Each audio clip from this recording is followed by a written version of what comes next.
بسم اللہ الرحمن الرحیم۔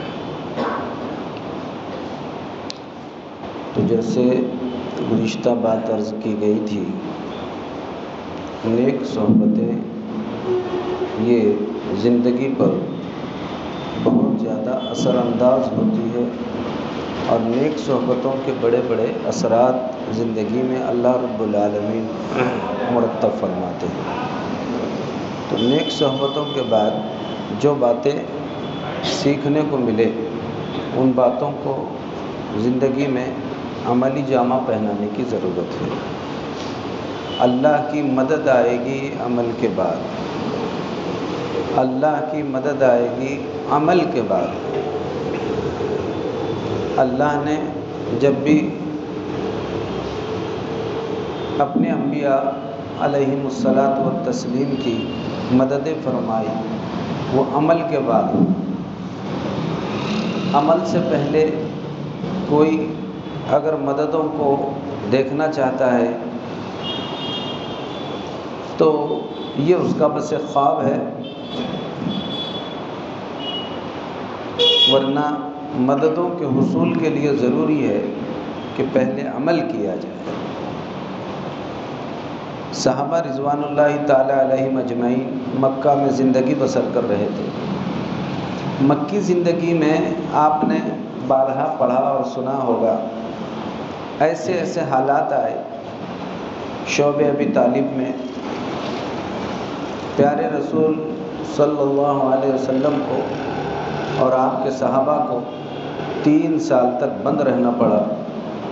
ان کا کسی قسم کا کوئی وہاں پر کھانے پینے کا سامان آسانی کے ساتھ ان کو نہیں ملا کرتا تھا۔ 3 دن تک کوئی لقمہ ان کے پیٹ میں نہیں جاتا تھا۔ بچے بلبلانے پر مجبور ہو جایا کرتے تھے۔ تو شعب ابی طالب کا یہ 3 سال کا سارے مسلمانوں کا بائیکاٹ، اس کے علاوہ گھروں میں مختلف عنوان کی حیرانی و پریشانیاں سب آئی۔ یہ سب حالات کو دیکھ کر ایک مرتبہ صحابہ نے یہ سوال کیا، متی نصر اللہ، اللہ کے رسول اب اللہ کی مدد کب آئے گی؟ ہم اتنے حیران ہیں، پریشان ہیں، اب ہم اللہ کی مدد کو دیکھنا چاہتے ہیں۔ تو اللہ کے رسول صلی اللہ علیہ وسلم خانہ کعبہ کے دیوار کو ایسے ٹیک لگا کے بیٹھے تھے۔ آپ نے اچانک ٹیک چھوڑ دیا اور فرمایا، ابھی سے اللہ کی مدد کا انتظار کر رہے ہو، جبکہ پہلے واقعات ایسے آئے۔ اب آپ نے آزمائشیں گنائی کہ کتنے دور سے وہ گزرے، محنتوں کے۔ پھر فرمایا کہ دیکھو بعض نبیوں کو تو اتنی محنت کرنی پڑی کہ آرے سے چیرے گئے، بدن پر سر پر اس طریقے سے آرا رکھا جاتا اور بدن کے 2 ٹکڑے کر دیے جاتے، یعنی اتنی آزمائشیں ان کے ساتھ آئی، محنتیں آئی، لیکن وہ لگے رہے اور عمل کرتے رہے۔ تو ایک وقت آیا، پھر اللہ تعالیٰ نے جو فتوحات کے دور و دورے کھولے، اللہ اکبر، پھر اس کی مثال نہیں ملتی کہ کیسی اللہ رب العالمین نے مدد فرمائی۔ یہی وجہ ہے کہ 13 سال تک مکی زندگی میں محنتیں ہوئی، اور مدینہ طیبہ میں آ کر جتنی اللہ رب العالمین کے جانب سے ہدایات اترتی گئی۔ اب آپ دیکھیے کہ سب سے پہلے نمازوں کا حکم آیا تو پڑھ کے بتانے والے، روزوں کا حکم آیا تو رکھ کے بتانے والے، زکوٰۃ کا حکم آیا تو ادا کر کے بتانے والے، حج کا حکم آیا تو حج کر کے بتانے والے، پردے کا حکم آیا تو پردے میں رہ کر بتانے والے، اسی طرح سے شراب کی حرمت آئی تو چھوڑ کر بتانے والے۔ جن جن چیزوں کا حکم آتا گیا، سارے صحابہ رضوان اللہ تعالیٰ مجمعین نے مدینہ طیبہ کی 10 سالہ زندگی میں عمل کر کر بتایا۔ آپ نے دیکھا کہ ایسے فتوحات کے دروازے اللہ رب العالمین نے ان کے ساتھ جاری ساری فرما دیے کہ بڑے بڑے حکومتوں کے بڑے بڑے حکومت چلانے والے قیصر اور کسریٰ انہیں کہا جاتا تھا کہ وہاں مثل مشہور تھی کہ ان کی ایسی حکومتیں ہیں کہ ان کی حکومتوں میں سورج نہیں ڈوبتا ہے۔ یہ بیان کرنے کی ایک مثال ہوتی ہے، یعنی اتنے لمبے دراز جگہوں تک ان کی حکومتیں چلتی ہے، ان کے پاس سارے مال ہے، دولت ہے، لیکن ایسی حکومتیں بھی پھر ایک وقت آیا کہ صحابہ رضوان اللہ تعالی علیہم اجمعین کے قدموں میں آ کر گر گئی۔ ایسی فتوحات ہوئی کہ بعض دفعہ تو صحابہ رضوان اللہ تعالی علیہم اجمعین یہ بولنے پر مجبور ہو جایا کرتے تھے کہ کہیں یہ ساری جنت کی نعمتیں دنیا ہی میں تو نہیں دے دی گئی ہم کو۔ یہ عمل ہوتا رہا اور مددیں اللہ کی جانب سے اترتی رہی۔ بڑے بڑے خزانے اللہ رب العالمین نے ان کی زندگیوں میں اتار کر بتائے۔ تو اصل چیز ہے عمل اور جہد مسلسل، مستقل طور پر کوئی عمل شروع کریں تو مستقل طور پر۔ کوئی صحابی آپ ایسا نہیں بتا سکتے کہ انہوں نے آج مثال کے طور پر معمولات شروع کرے تو کبھی ایسا نہیں ہوا کہ موت تک ان کا کوئی عمل چھوٹا، کبھی پابندی ایسی مثالی، مثلا جماعت سے نماز پڑھنے کا تو آپ نے بارہا سنا، جب انہوں نے شروع کیے تو موت تک ایسے پابندی سے شروع کرتے رہے کہ خود حدیث پاک میں ہے کہ صحابہ کے دور میں 2 ہی لوگ مسجد میں نہیں آتے تھے، نماز کا اگر موقع آتا 2 لوگ نہیں آتے تھے، ایک تو یا تو وہ بیمار ہے اس لیے وہ بیماری کی وجہ سے مسجد میں نہیں آ سکتا تھا، یا تو پھر اس کا ایمانی پکا نہیں ہے، وہ منافق ہے اور نفاق کی وجہ سے وہ مسجد میں نہیں آ رہا ہے۔ ورنہ اگر یہ 2 باتیں نہیں ہیں تو پھر ہر ایک ماشاءاللہ وہاں پر اللہ کے گھر میں آ رہا ہے اور پابندی کے ساتھ اس کی نماز اہتمام کے ساتھ ہو رہی، ان کی مثالیں بیان کی جا رہی استقامت کی۔ تو صحابہ ہر عمل میں استقامت کے پہاڑ تھے۔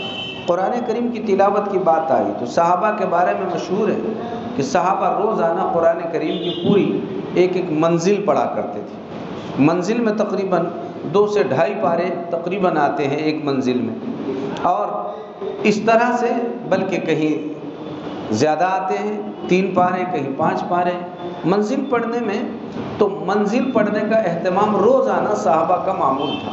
تو اس طرح سے ایک منزل صحابہ رضوان اللہ تعالی مجمعین نے جب شروع فرمائی تو اخیر تک اہتمام کے ساتھ پڑھتے رہے۔ تو قرآن کریم کی تلاوت کی باری آئی تو اہتمام سے کرتے رہے، نمازوں کی باری آئی اہتمام کے ساتھ پڑھتے رہے، تہجد کا اہتمام ہوتا رہا تو وہ ایسے ہی تہجد پڑھتے تھے جیسے روزانہ 5 وقت کی نماز کا اہتمام کرتے ہیں۔ تو اللہ کی مدد جب بھی آتی ہے وہ عمل کے بعد آتی ہے، عمل کے بعد آتی ہے، اور اس قدر عمل کہ اس سلسلے میں یعنی تصور نہیں کیا جا سکتا ہے کہ کبھی انہوں نے کوئی عمل کو ناغا کیا ہو۔ اب اسی تناظر میں آپ ہم سب اپنی زندگیوں کو بھی تھوڑا سا دیکھیں۔ ہمارے یہاں ایسا ہوتا ہے کہ جذبات میں، شوق میں ایک آدھ عمل شروع کر دیے تو اپن سمجھتے آج ہی سارا کر کے نمٹ ڈالا، کل کا کل دیکھا جائے، پھر کل کیا چھوٹ رہا ہے وہ کچھ پتہ نہیں۔ اچھا ہوتا یہ ہے کہ پھر ایسے چھوڑ پکڑ تو ساری دنیا کی، اور خواب دیکھتے ہیں اس بات کا کہ ارے مدد کیوں نہیں آ رہی۔ آپ کسی عمل کو شروع کریں تو استقامت سے شروع کیجیے، پابندی کے ساتھ شروع کیجیے۔ یہی حال ہمارے بزرگوں کا رہا، ہمارے اسلاف کا رہا، ہمارے بڑوں کا رہا ہے، انہوں نے بھی یہی عمل اپنی زندگیوں میں لیا ہے۔ ان کے زندگیوں کو دیکھ دیکھ کر لوگ اپنے زندگی کے نقشے سیدھے کر لیا کرتے تھے۔ اتنا اہتمام بڑوں میں بھی رہا، چنانچہ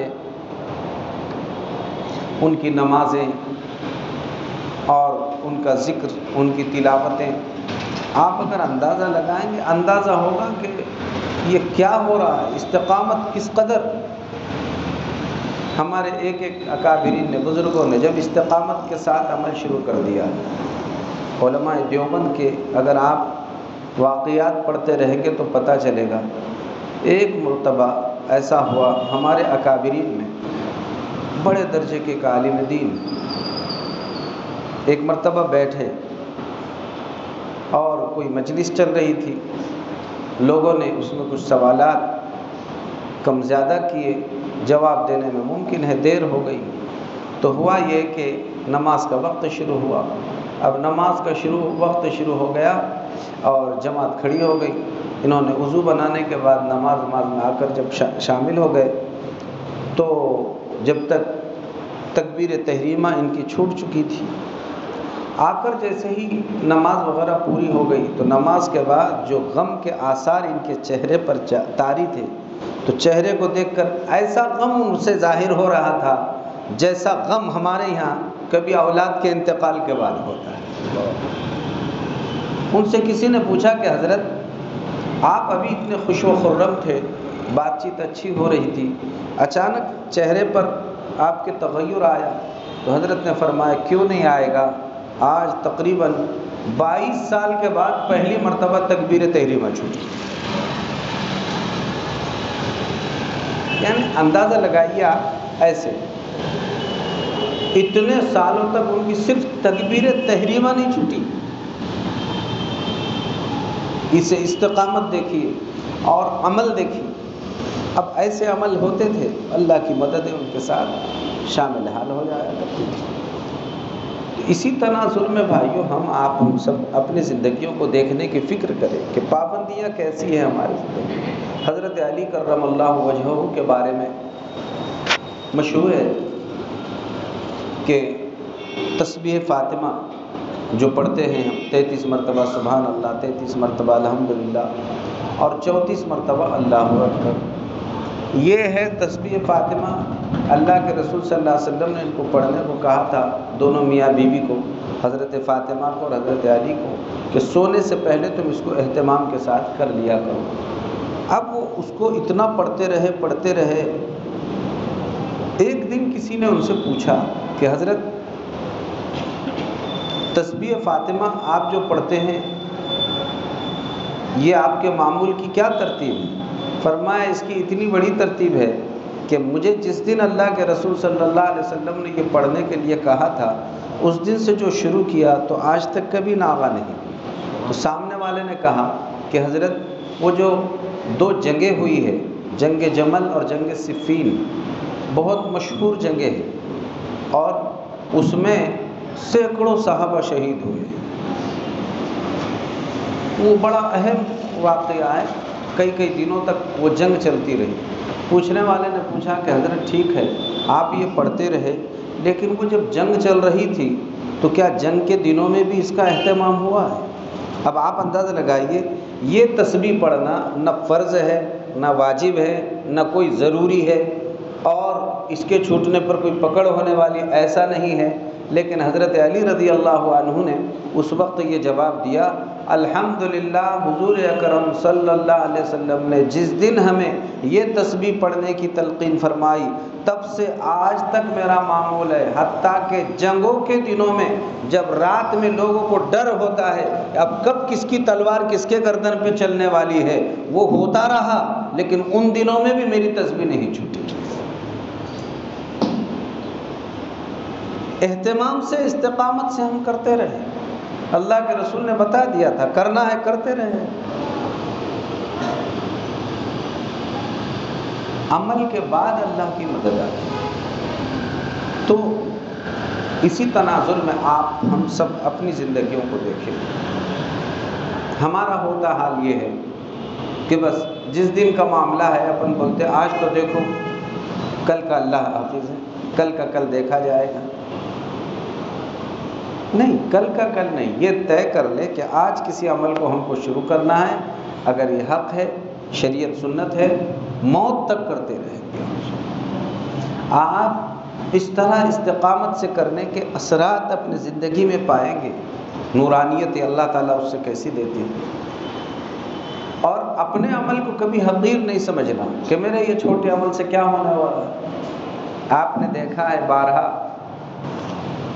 کئی جگہ کہیں پانی کا قطرہ ٹپکتا رہتا ہے پتھر پر، وہ پتھر ہے، پتھر کے سامنے ایک قطرے کی کیا حقیقت ہے، لیکن جب وہ قطرہ ٹپکتا رہتا ہے، تو ٹپکتے ٹپکتے پانی کا قطرہ جس جگہ تسلسل کے ساتھ گر رہا ہے، ایک وقت ایسا آتا ہے کہ وہاں اپنا ایک گڑھا بنا کے چھوڑ دیتا ہے۔ استقامت کے ساتھ وہ کام کرتا رہا، اپنا چھوٹا سا عمل ہے لیکن استقامت سے کرتا رہا، اس نے اپنا اثر چھوڑ دیا۔ تو آپ جو عمل کر رہے ہیں دیکھنے میں بظاہر چھوٹا، لیکن کسی بھی عمل کو، مثلا یہ آپ نے آج یہ طے کر لیا مجھے جب بھی مسجد سے باہر نکلنا ہے تو بایاں پیر، داواں پیر پہلے باہر نکالنا ہے، اور جب بھی مسجد میں آنا ہے سیدھا ہی داخل کرنا ہے۔ یہ کیوں کرنا ہے؟ اس لیے میرے پیارے رسول صلی اللہ علیہ وسلم ایسا کرتے تھے، بس مجھے ایسا کرنا ہے۔ بیت الخلاء میں جب بھی جانا ہے پہلے بایاں قدم، داواں قدم اندر ڈالنا، پھر سیدھا، اور نکلتے وقت پہلے سیدھا قدم باہر نکالنا ہے بیت الخلاء سے۔ اب آپ نے ایک طے کر لیا، آج آپ طے کر لیے تو یہ ہمیشہ اپنی نگرانی کرتے رہے۔ اب یہ سنت پر اللہ کی اس لائن کی مددیں آنا شروع ہو جائے گی۔ آپ نے پیارے رسول کو راضی کرنے کی فکر کر لی، آپ کے ایک عمل میں جان پیدا ہوگی، قوت اور تاثیر پیدا ہوگی، اللہ کی مدد آنا شروع ہو جائے گی، نصرتیں ہونا شروع ہو جائیں گی۔ تو ایک عمل شروع کرنا، اور شروع کرنے کے بعد لگاتار کرتے رہنا چاہیے، مسلسل، چھوڑ پکڑ پر نہیں ہے۔ یہ جو آپ نے بارہا سنا کہ اگر کوئی عمل چھوٹا ہے، مثلا آپ نے اشراق کی نماز پڑھ لی، اشراق کی نماز پر یا 2 رکعت نماز پڑھنے پر اللہ تعالیٰ وہاں پر حج اور عمرے کا ثواب عطا فرماتے ہیں۔ ماں کے چہرے کو آپ نے دیکھ لیا تو ماں کے چہرے پر نگاہ ڈالنے پر اللہ تبارک و تعالیٰ ایک حج کا ثواب عطا فرما دیتے ہیں۔ آپ نے ماں کے چہرے پر دیکھ لیا بس۔ تو یہ ایسا نہیں ہے کہ آپ نے ایک مرتبہ دیکھ لیا ماں کے اور باپ کے چہرے کو محبت سے اور حج ہو گیا، نہیں، بلکہ اب آپ نے آج سے یہ شروع کیا تو ہمیشہ یہ بات ذہن میں رہے، پیارے رسول نے یہ بات فرمائی ہوئی ہے، لہٰذا اب مجھے شروع کرنا ہے اور میری موت تک یہ عمل کرتے رہنا ہے کہ اس پر اللہ مجھے حج کا ثواب عطا فرمانے والے ہیں۔ اب جب آپ تسلسل کے ساتھ کرتے رہیں گے تو اللہ پاک یہ اجر و ثواب عطا فرماتا رہے گا، ورنہ ایک ہی دن میں آپ نے چلو بول لیے کہ حج کرنے کا ہے تو حج تو چلو زندگی میں ویسے بھی ایک ہی مرتبہ کیا جاتا ہے، آج بھی اپن چلو اپنا یہ عمل کر کے چھوڑ دو، اس پر یہ بات نہیں ہے۔ اللہ کی مدد ہر لائن سے، چاہے اجر و ثواب کے اعتبار سے ہو چاہے دنیا کے اعتبار سے ہو، وہ جب ملتی ہے جب آدمی مستقل طور پر لگا رہے، استقامت سے کام کرتا رہے، مسلسل عمل میں اپنے آپ کو جھونکتا رہے، تو اللہ رب العالمین کی مددیں آنا شروع ہو جاتی ہیں۔ تو آپ بھی بھائیوں ان باتوں کی فکر فرمائیں کہ انشاءاللہ ہمیں اپنے یہ سارے معمولات اہتمام کے ساتھ بھی کرنے ہیں، پابندی کے ساتھ بھی کرنے ہیں۔ جو باتیں بتائی جاتی ہے اس کو یہ نہیں ہے کہ صرف عارضی طور پر ہم سنیں گے اور چھوڑ دیں گے، بلکہ اپنی زندگی کا ان ساری باتوں کو ہم حصہ بناتے رہیں گے اور معمول بنا کر مستقل طور پر ان کے مطابق اپنی زندگی بسر کرتے رہیں گے۔ جب آپ ایسا کرتے رہیں گے تو اللہ رب العالمین کی مددیں، نصرتیں، اعانتیں ہمارے ساتھ شامل حال ہوتی رہیں گی، اور نہیں کرنے پر نقصان بھی ہوتے ہیں۔ جو لوگ عمل نہیں کرتے ہیں تو وہ مددوں کے خوابوں پہ خواب دیکھنا چاہتے ہیں، لیکن مدد تو کیا دیکھتے، وہ مدد کا خواب بھی نہیں دیکھ سکتے۔ بعض لوگ اپنی جگہ پر بڑے ہٹ دھرم ہوتے ہیں، عمل بھی نہیں کریں گے اور ادھر اللہ کی شان میں ایسی گستاخانہ کلمات کہیں گے جس سے بسا اوقات کفر لازم آ جاتا ہے، نوبت کفر تک چلی جاتی ہے۔ کبھی بھی اپنی زبان بہت سوچ سمجھ کر استعمال کرنا چاہیے، یہ سوچے کہ واقعی میرے سے کہیں نہ کہیں گڑبڑ ہو رہی ہے اور غلطی ہو رہی ہے، جس کے نتیجے میں آج تک اللہ کی مددوں سے محروم نظر آ رہا ہوں۔ اللہ کی مددیں عمل کے بعد آتی ہیں، اللہ رب العالمین کا ضابطہ یہی ہے، عمل کرو، اللہ کی مددوں کو دیکھو، اور پھر وہ عمل بھی 2 دن 4 دن کر دیں اور چھوڑ دیں، ایسا نہیں، مستقل لگاتار تسلسل کے ساتھ۔ اسی لیے تسلسل یعنی لگاتار عمل، اللہ کے رسول صلی اللہ علیہ وسلم نے اس کے بارے میں ارشاد فرمایا، خیر العمل ما دیم علیہ، بہترین عمل وہ ہوتا ہے جو ہمیشہ کیا جائے، اور فرمایا وَإِن قَلَّ، چاہے وہ تھوڑا ہو لیکن ہمیشہ۔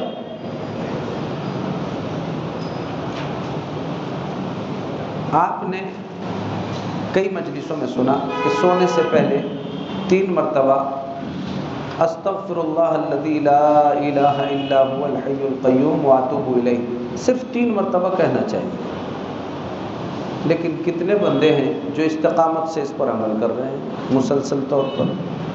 اب اگر یہ 3 مرتبہ سونے سے پہلے ہمیشہ کرتے رہے تو پھر حدیث پاک میں فرمایا گیا کہ اس کے گناہ سمندر کے جھانک کے برابر بھی اگر ہے تو بھی اللہ اس کے سارے گناہوں کو معاف فرما دے۔ لیکن ہے کتنا عمل؟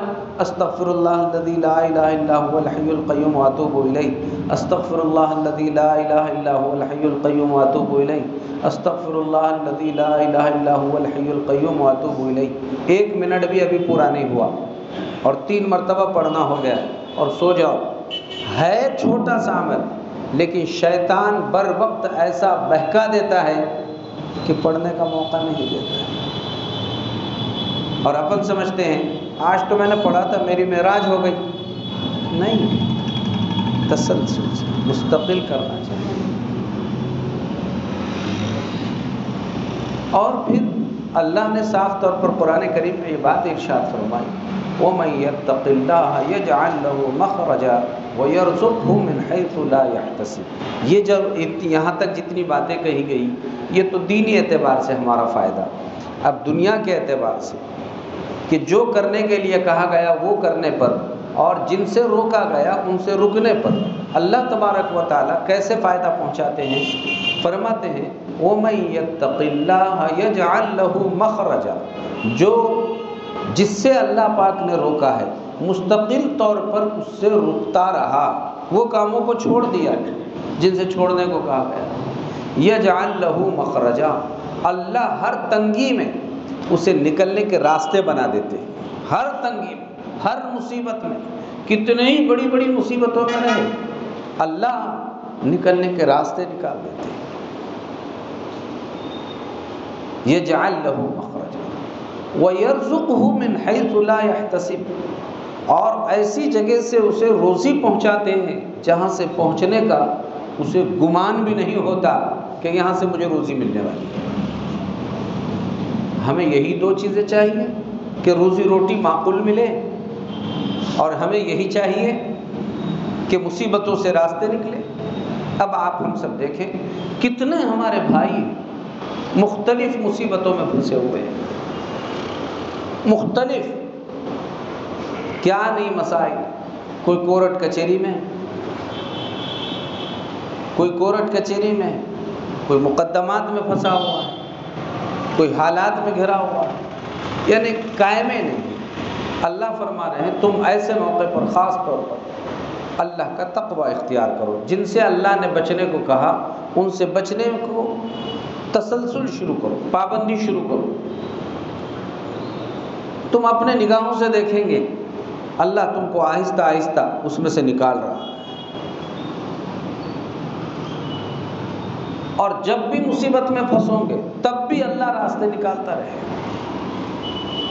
تو جو کرنے کے کام ہے بندہ وہ اخلاص کے ساتھ کرتا رہے، لگا رہے، اللہ کی طرف سے راستے نکلنا شروع ہو جاتے ہیں۔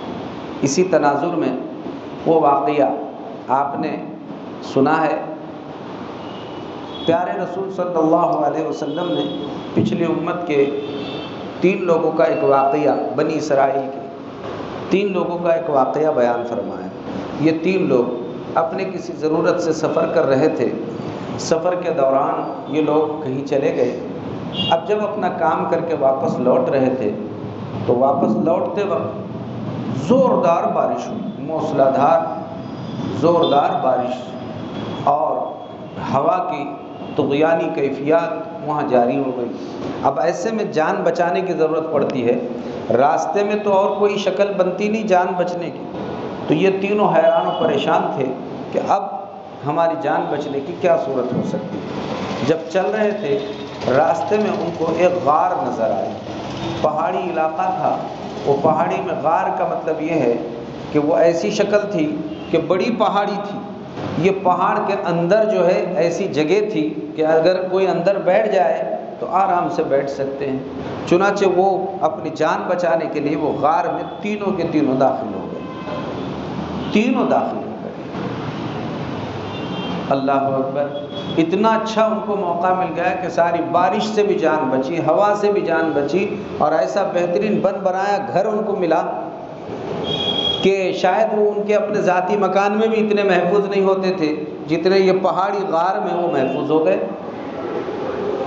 لیکن اللہ کا کرنا ایسا ہوا کہ یہ تینوں جب یہ غار میں داخل ہو گئے تو یہاں داخل ہونے کے بعد ایک بہت بڑا پتھر لڑکتا ہوا اوپر سے آیا، اور لڑکتا ہوا اوپر سے آ کر جو غار کا سامنے کا حصہ کھلا تھا، یہ تو پیچھے سے بھی بند ہے، ادھر سے بھی بند ہے، ادھر سے بھی بند ہے، اب سامنے کا حصہ کھلا تھا، وہ بڑا پتھر لڑکتا ہوا آ کر یہ غار کے منہ پر آ کر بیٹھ گیا اور بند کر دیا.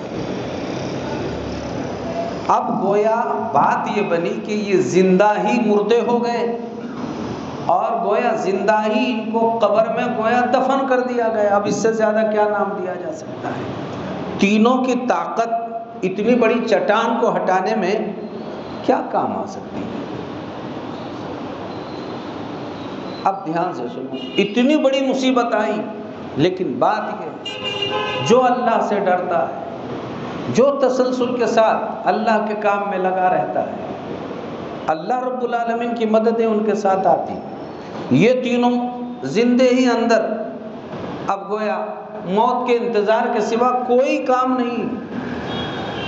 اب تینوں اندر سوچ رہے ہوں گے کہ یہاں نہ چارہ ہے نہ پانی ہے، اب بس یہ ہے کہ موت کا انتظار کرنا ہے. اب تینوں میں کون پہلے مرے گا؟ مرے بھی تو تینوں ایک دوسرے کے سامنے ہی. یہ کیسی بڑی اور مصیبت، کوئی شکل نہیں بظاہر راستے نکلنے کی. اب تینوں نے اندر ہی بیٹھے بیٹھے تدبیر ایک دوسرے سے پوچھتے رہے. ایک بات پر تینوں کا اتفاق ہوا. ان میں سے ایک سمجھدار ساتھی تھا، اس نے کہا دیکھو مصیبت بڑی کٹھن ہے، اس میں سے چھٹکارا پانا یہ آپ کے ہمارے بس کی بات نہیں، اللہ ہی اپنے قدرت سے اس میں سے نکال دے تو ہم نکل سکتے ہیں. لہٰذا اب ایک کام کرو تینوں مل کر. وہ کام یہ ہے کہ سب اللہ کی طرف یہ کہہ کر رجوع ہو کہ اپنے اپنے زندگی میں تینوں نے اگر کوئی ایسا کام کیا ہے کہ جس کا علم صرف اس کو ہے اور اللہ کو ہے، اس کو ہے اور اللہ کو ہے، تو اللہ کو کہو کہ اے اللہ وہ جو فلاں وقت میں نے ایک کام کیا تھا یہ تو جانتا ہے اللہ، اور تیرے بعد میں جانتا ہوں کہ میں نے وہ کام کیا تھا وہ تجھے راضی کرنے کے لیے کیا تھا. اگر اللہ وہ تیرے پاس پسند ہے تو یہ مصیبت سے ہمیں چھٹکارا عطا فرما.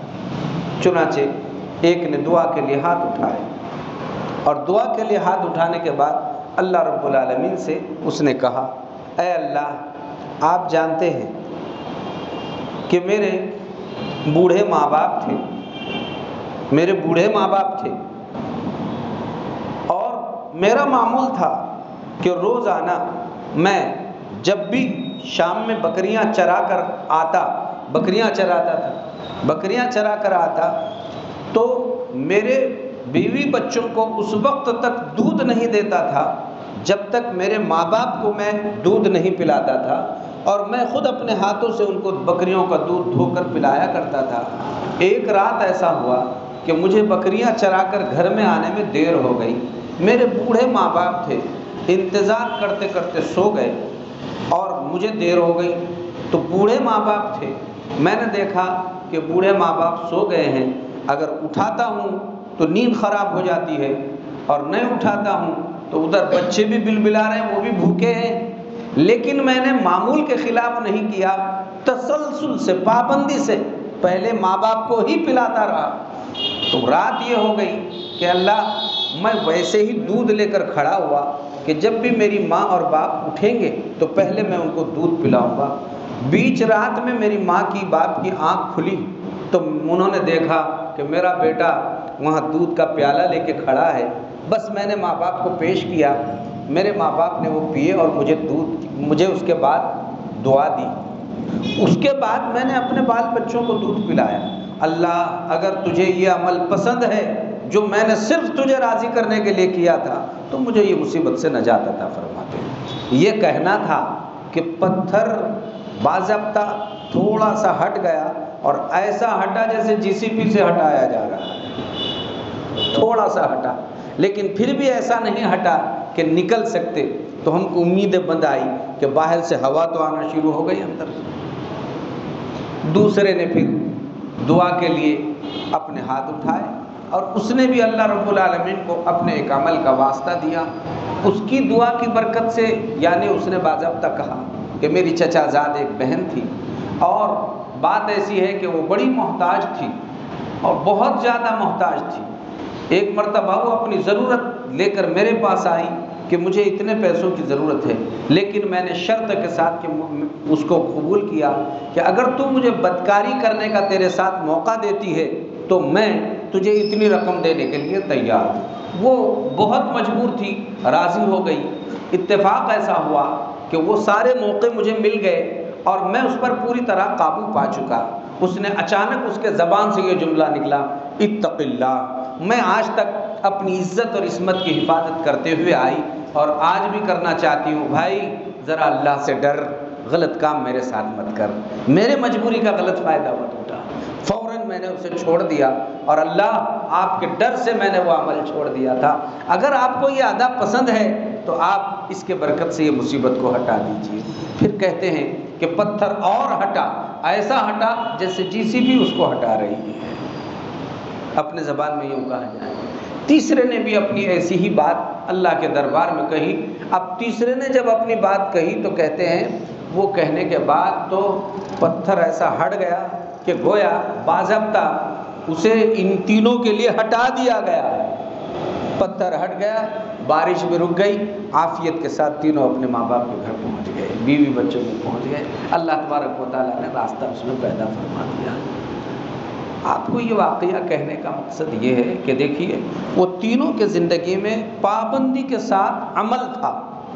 جب مصیبت آ کر کھڑی ہو گئی تو انہوں نے وہی عمل کا واسطہ جب اللہ کو دیا، عمل کے بعد اللہ کی مدد ان کے ساتھ آ گئی۔ عمل، آپ عمل کر کے جب اللہ کو بتائیں گے تو اللہ بہت خوش ہوتے ہیں، بہت زیادہ راضی ہوتے ہیں۔ ہمارے یہاں عمل نہیں ہے، ہم صرف باتوں کے بنے ہوئے ہیں، یا پھر ایسے ہی کبھی کبھار ہم نے کر لیا اور یہ کہتے ہیں کہ ہماری پابندی ہو گئی۔ کبھی بھی باتوں سے کام نہیں ہوتے۔ اس لیے بھائیوں، اس مجلس میں جتنے احباب حاضر ہوتے ہیں سب یہ بات کا پابندی کا اہتمام کر لیں، جیسے بار بار بات کہی گئی، 5 وقت با جماعت نمازوں کا خصوصی طور پر اہتمام، اور اس بات کی فکر کرتے رہیں کہ تکبیر اولیٰ کے ساتھ نماز پڑھتے رہیں گے، مسجدوں میں اذان کے وقت مسجد میں موجود رہیں گے، جب اذان ہو رہی ہے اذانوں کے جوابات دیتے رہیں گے پابندی کے ساتھ۔ پھر اس کے بعد سنتیں ادا کرنے کا اہتمام ہمارا ہوگا، نمازیں سنت کے مطابق پڑھنے کی فکر و کوشش کرتے رہیں گے، جہاں سنتوں کے مطابق نمازیں ہوتی ہیں ایسی مسجدوں کا اہتمام کریں گے، اور وہاں سنتوں کے مطابق 5 وقتہ مکمل نمازیں پڑھنے کی فکر کوشش کرتے رہیں گے۔ 5 وقت نمازوں کے علاوہ بارہا کہا گیا کہ روزانہ صبح کی اور شام کی 3 تسبیحات کا ہمارا اہتمام، 100 مرتبہ سبحان اللہ، الحمدللہ، ولا الہ الا اللہ، واللہ اکبر، 100 مرتبہ درود شریف، 100 مرتبہ استغفار، یہ صبح کی تسبیح پابندی کے ساتھ ہونی چاہیے، اور اس کا وقت فجر سے لے کر 11 بجے سے پہلے تک جب بھی اللہ موقع دے یہ 3 تسبیحات کا اہتمام صبح میں کرنا چاہیے، اور شام کا وقت عصر سے لے کر سونے سے پہلے تک جب بھی اللہ تعالیٰ موقع دے تیسرا کلمہ 100 مرتبہ، درود شریف 100 مرتبہ، استغفر اللہ 100 مرتبہ۔ تو 3 تسبیحات صبح میں، 3 تسبیحات شام میں۔ آج طے کرو اور طے کر لو، انشاءاللہ موت تک کچھ بھی ہو اس کا اہتمام کرتے رہیں گے، کریں گے بھائی؟ یہ 3 تسبیحات صبح کی، 3 تسبیحات شام کی۔ دوسرا عمل قرآن کریم کی تلاوت، بالکل پابندی کے ساتھ کوشش کریں روزانہ 1 پارہ پڑھنے کی، پون پارہ، آدھا پارہ، اتنا نہیں ہو سکتا ہے، پاؤ پارہ، اتنا بھی نہیں ہوتا ہے، 3 رکوع روز آنا اہتمام کے ساتھ قرآن کریم کے 3 رکوع پڑھنے کا اہتمام کرنا ہے۔ اب طے کر لو کہ آج سے شروع کریں گے اور موت تک کرتے رہیں گے انشاءاللہ، کوئی دن ہمارا ناغا، حتیٰ کہ جن کو پڑھنے نہیں آتا ہے ایسے لوگ بھی، مثلا بارہا کہا سورہ فاتحہ ہی صحیح الحمدللہ، قرآن میں دیکھ کر پڑھنے کا، زبانی نہیں، قرآن پاک ہاتھ میں لیں، ان کو آتا بھی نہیں ہے لیکن الحمدللہ رب العالمین الرحمن الرحیم 10 منٹ 15 منٹ دیکھ کر سورہ فاتحہ 10-15 منٹ پڑھتے رہے۔ تو اب پڑھنے والے بھی پڑھ رہے ہیں، نہیں پڑھنے والے بھی پڑھ رہے ہیں، اب دونوں کا اہتمام موت تک اس طرح سے قرآن کریم کی تلاوت کا ہونا چاہیے، مناسبت رہے اللہ کے قرآن سے۔ اور تیسری بات، قرآن کریم کی تلاوت کے ساتھ ساتھ جیسے بارہا کہا گیا دعاؤں کا اہتمام، 5 سے 10 منٹ دن میں اور 5 سے 10 منٹ رات میں دعا، اللہ سے ایک چیز مانگتے رہے، آج سے شروع کرو اور طے کرو موت تک اہتمام کرتے رہیں گے انشاءاللہ۔ اور اس کے علاوہ 300 مرتبہ پیارے رسول صلی اللہ علیہ وسلم کے درود پاک کا اہتمام، یعنی صلی اللہ علیہ وسلم صلی اللہ علیہ وسلم صلی اللہ علیہ وسلم، یہ پڑھتے رہے۔ یہ 4 عمل جو ہے اس مجلس کا خلاصہ ہے، آپ پابندی کے ساتھ اہتمام شروع کریں گے بھائی، آپ اس کا تسلسل کے ساتھ عمل کرتے رہیں گے، آپ اس کے انوار و برکات انشاءاللہ اپنے زندگی میں دیکھتے رہیں گے۔ اللہ رب العالمین ان ساری ہدایات پر ہم سب کو بھرپور مضبوط عمل پیرا ہونے کی توفیق عطا فرمائے۔ چہل درود و سلام ابھی پڑھا جاتا ہے، خوب غور سے سننا، اس کو ادھر کان لگاؤ باضابطہ، اور جب انک حمید مجید پڑھیں تو سب نے آمین بولنا۔ اس کے بعد اللہ کے اسماء حسنہ 99 نام بڑے اہمیت کے، اس کے بعد بہت دعائیں قبول ہوتی ہیں، لہٰذا انشاءاللہ اجتماعی دعا اس کے بعد ہوگی، لہٰذا اس میں بھی پوری دلچسپی اپنی پیدا کریں۔ اللہ ان ساری ہدایات پر سب کو متوجہ ہو کر عمل کرنے کی توفیق عطا فرمائے۔